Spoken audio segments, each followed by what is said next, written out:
Hi foodies, how are you? I thought I would do a much quicker 10 tips that I do in my whole foods and plant-based lifestyle. Now, you guys know that I talk about whole foods plant-based, no SOS, no sauce. You're gonna see it written out sometimes on the internet where people do WFPB, no SOS. That means no salt or minimal to no salt, no oil, and no refined sugar. And I'll explain that in a minute.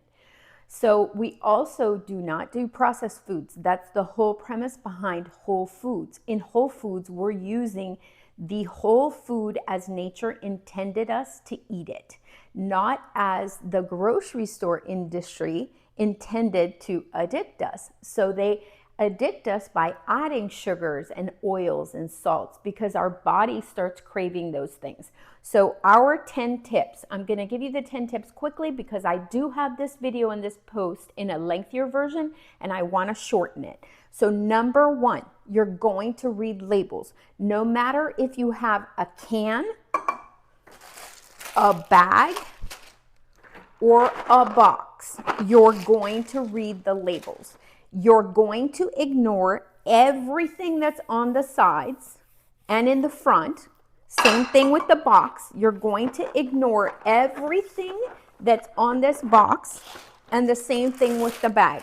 The only two things that you're going to concentrate on is going to be the ingredients label and the nutritional label. So here, I have to look for it because sometimes they place them in different places. So the ingredients for this particular can is only black lentils. I don't want to see any sodium, so I don't want to see the word salt in the ingredients. I don't want to see the word sugar, high fructose, or any derivative. And I do not want to see any oil like canola or olive oil, nothing. So I just want lentils. This is a whole ingredient. Any other things that are preservatives or ascorbic acids or anything like that are also unnecessary added ingredients, and it stops it from being whole.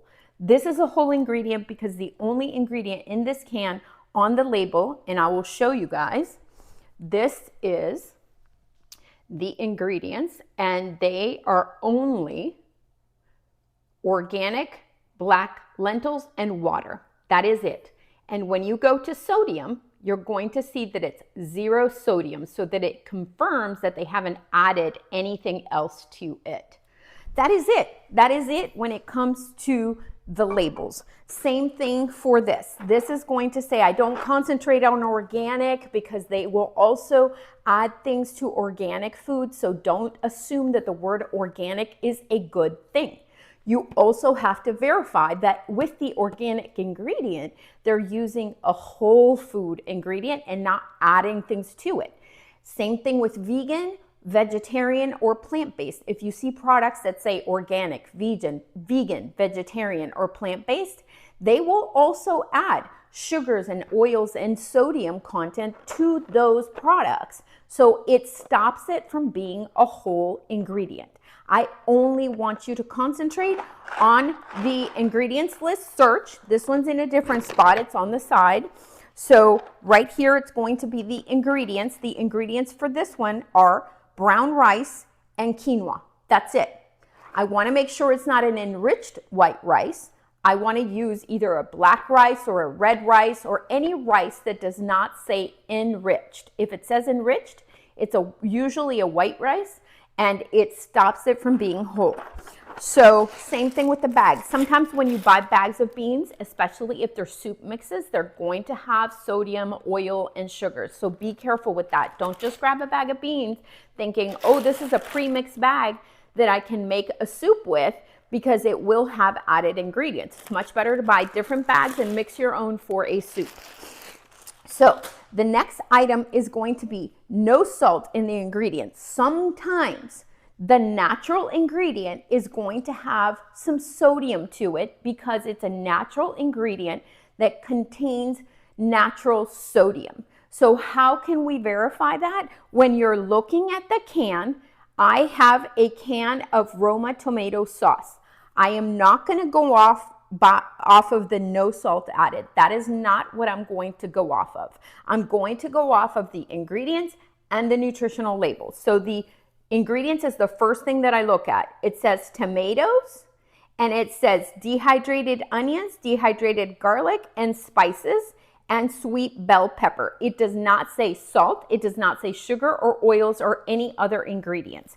So when I go to the nutrition facts, the nutritional label, the sodium content is 20 milligrams. Well, why if they didn't put it in the ingredients label? Well, because the tomatoes themselves have a natural sodium in them, so it's going to have 20 milligrams of sodium content. That is okay, but you have to verify and make sure that it's the natural sodium in the whole food. If you're unsure, put it back and find another one, because you will be able to find something that satisfies the whole food category. So no sugar is an ingredient. They will add sugar to flavor things to make you hooked on it, crave it. They will do so. My best example is peanut butter. Go reach into your pantry and you'll notice that your peanut butter is going to contain sugar, oil, and it's going to contain salt. So you need to make sure my peanut butter, I get it, it is just creamy, unsalted peanut butter. And when I go look at my ingredients, it is peanuts only. This is just ground up peanuts, none of the other addictive stuff that keeps you wanting more. It still tastes as delicious. I use this as the fat in our foods, in baking, and I use other types of nut butters too. So you want to make sure no oils, no sugar, no salt. And I'm talking no oils. So if there's any controversy as to, well, avocado oil is better and olive oil is better, no oils. Your food does not need oils in it to make it better, and it ruins it from being whole. It takes it out of the whole category if they add any of the sauce ingredients, the SOS, salt, oil, sugar. So you want to purchase only whole ingredients at the grocery store. It takes a little bit of walking around the different grocery stores that you're used to purchasing at until you can find the products that are whole products, and you're going to be surprised that most of the products that you have in your pantry do not qualify as a whole ingredient. So we cleaned out our fridge, freezer, and pantry. We took everything out, threw it out, and donated it, and started fresh over. I had clear pantries, clear fridge and freezer, and I didn't have anything on my counters, and I went straight to the store and I bought only whole food ingredients to put back into my house. So, and we're not deprived of anything. We have dessert and we have any of the things that we want to eat within the whole foods category. No processed foods means any foods that have added ingredients into the labels, and if they fill the ingredients with monosodium glutamate and unpronounceable items and guar gum and high fructose corn syrup, all of those things make it processed. If you are changing into the whole foods plant-based lifestyle and you're reaching for the vegan and vegetarian products, those are processed products that contain a lot of oils, salt, and sugar, so they do not qualify as a whole food. So they only qualify as a processed food, and we do not eat processed foods in this lifestyle. They're still just as bad for you as the standard American diet, like if you were eating a burger. It's just as bad for you. Some people say that, well, it's going to be a little better than if you ate the regular burger. Maybe, but if you can make a burger without the oil, the sugar, and the salt, and it's so much better for your insides and your health, why would you also have the plant-based product? Not necessary. So I also look at the saturated fat. You need to make sure that you keep an eye, a mindful eye. I don't obsess over it. I don't count it. I don't jot it down. I don't track it. What I do is I know that peanut butter, for example, has saturated fat. If I've made muffins with it, I know that it's going to get divided between 12 muffins that might come out of my batch. So I know that if I have a muffin, it's not the end of the world. But if I'm taking a spoonful of peanut butter every night, you're adding a lot of saturated fat into your body. This is going to inhibit your body from being able to process for example, your insulin, you're going to become insulin resistant. So those of you that are diabetic, you're going to notice that if you eat whole carbs and whole sugars like maple syrup, date sugar, dates, you are going to be able to process that sugar, but you won't be able to process refined sugars and simple carbs like processed cereals and any products that are not whole. You, in this lifestyle as a diabetic, you can eat potatoes, you can eat oats, you can eat anything that is a whole complex carb, as long as your entire lifestyle is a whole foods, plant-based lifestyle with no sauce, no SOS, salt, oil, sugar, and no processed foods. So you want to make sure that you keep a mindful tally of how many avocados have you had a week? Are you going to be having an avocado toast every single day? No. You might want to have it once a week. You might want to add avocado to your veggie bowl. So keep that in mind. We will have avocado maybe once a week. We will, maybe Jay will take a little dab of peanut butter and stuff a date once a week. And I will most definitely make our muffins with nut butters. We will put nuts into our veggie bowls. However, we're not going to put our hand into the bag, reach in and start munching on the nuts. We're going to look at the serving as a 1/4 cup. And I'm going to measure out a 1/4 cup, and then I'm going to put half of it in Jay's veggie bowl and half of it in mine, or I'm going to go below the 1/4 cup and I'm going to do, because maybe I still want coconut milk and I want coconut flakes on my soy chia pudding. So I might even reduce it to 1/8 of a cup and give him half, give me half, and that way it lots more saturated fat during our week. So the things that are plant saturated fats, you also have to keep an eye on. It's not just about the saturated fat number on the label. It is about the coconut milk, avocado, nut butters, olives, all those things have saturated fat. So be mindful. Don't have handfuls, don't have bowlfuls. Be very mindful of how much you have. So, I'm very calculated with the saturated fats, and we've proven it because Jay's my guinea pig. We are my sister's guinea pigs, and who's the doctor, the physician that helped us. And with Jay, I know that if I've cooked or given him too much saturated fat throughout the week and he's had too much saturated fat, his blood glucose level starts changing and it starts creeping up a little. And now it's normalized, so it's not scary. But the minute we see it, we know, oh, we might have had too many saturated fats this week, so we need to watch that. So it's a marker to let you know where you are in the process and to keep you honest. Just like we love our before and after pictures because it keeps us honest. I keep them on my fridge too to remind us. Every month or so, I will do the comparison before and after pictures for myself. Sometimes I post them and you guys have seen them. So it is something that keeps us honest with how we're doing in this diet. Also, patience. You have to have patience. When you're healing your body and you're healing chronic diseases, your body is going to yo-yo until the numbers stabilize. So in the beginning, you're going to be scared of having the carbs and the sugars, the whole carbs and the whole sugars. You're going to be scared because you've spent your entire life being told you can't have carbs, you can't have sugars.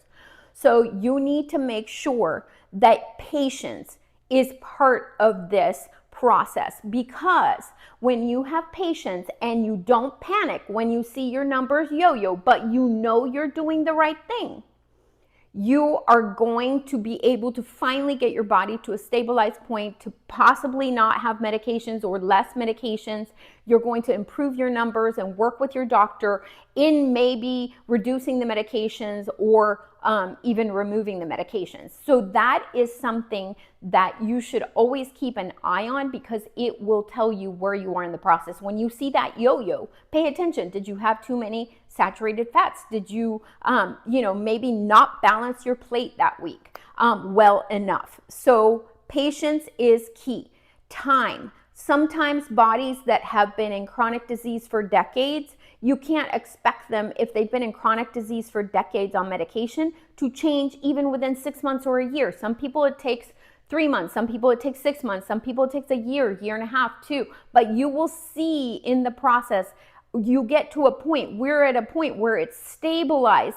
where even the things that triggered a blood glucose increase do not do that anymore. It's not a spike. It's a very normal body spike per se. To use the word spike. Use the Daily Dozen app if you're beginning this process. The Daily Dozen app by Dr. Michael Greger from nutritionfacts.org is a very helpful checkoff list. It's not a tracker. It does not count. It's just a checkoff list of the nutrition that you should put in your body, because this way you know you're getting the multivitamins and the nutrients through food that your body needs to be nourished so that you're not deficient. That helped me a lot in the beginning to understand what types of food we should be rainbowing and putting into our body. The color, the rainbow, fill your plate with the rainbow. So after a while, I didn't need it anymore because it's just become habit. So to lose weight, we have a plate balance. We have these plate balances, and I'm going to show you because number one thing that I need to tell you, each body is different. Each body is going to react different to a plate balance. So for example, I lose weight with this, Jay loses weight with this. But in the beginning, when we were very big and when we ate a ton of food and we were really eating breakfast, snack, lunch, snack, dinner, dessert, snack, we were using this plate and we were still losing weight exponentially. As the body starts losing so much weight and you start having a new body, then maybe this plate will be the one that loses weight. This is my plate for losing weight now, and this is my plate for maintaining. If I eat this plate now, I maintain my weight. If I need to lose a little bit, I use this plate and I lose weight.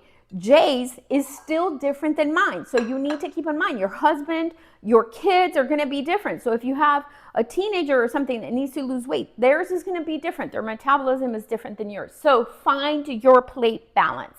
What I tell everybody is the plate should be made up of three things. Protein, which is going to be your beans and legumes, and any protein items that you're going to put here, like for example, tofu and beans and things like that.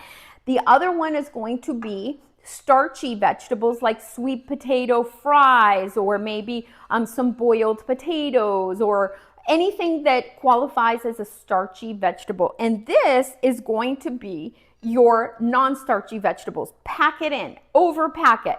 If you want to, get a separate bowl for this whole section and eat a whole giant bowl. Last night for dinner, I had a whole serving bowl of a veggie bowl.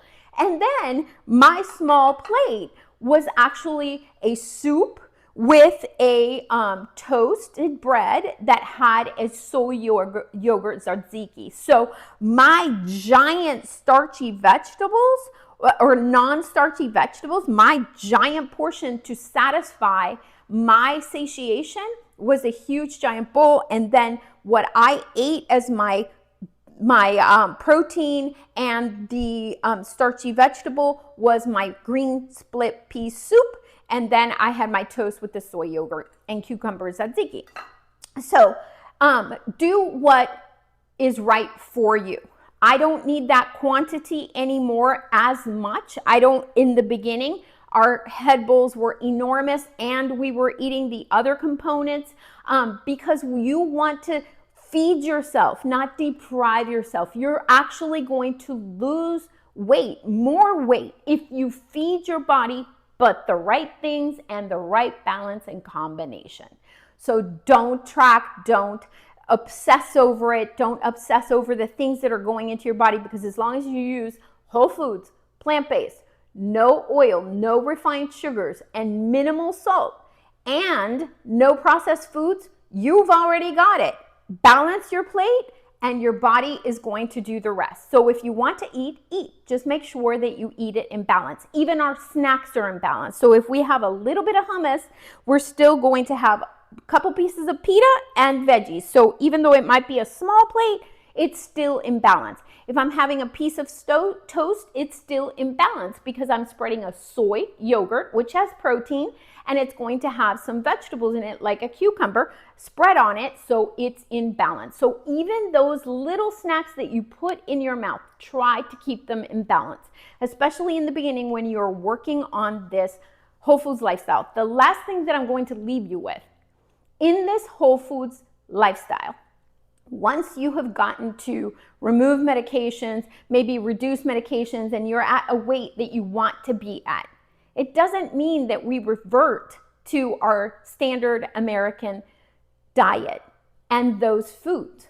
because your body is going to trigger and go right back to the unhealthiness. It might need medications again, and you might trigger the chronic diseases again. So you need to make sure and make this lifestyle delicious.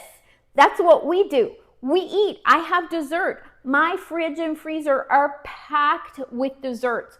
There are so many things that we can reach for that sweet tooth, for that craving, for if we want something crunchy. I have air fried chickpeas on my countertop for crunchy things. So I have lentils that are crunchy on my countertop. So anything that might satisfy your needs as an eater, a foodie. So you need to make sure that you're satisfying you, not anybody else, not a meal plan that somebody says, eat this, you. So make foods that you like, flavors that you like. We eat a lot of Mexican, Indian, Chinese, Japanese, Asian and flavors, Hispanic flavors. So we eat those types of foods because we love them. So keep it delicious.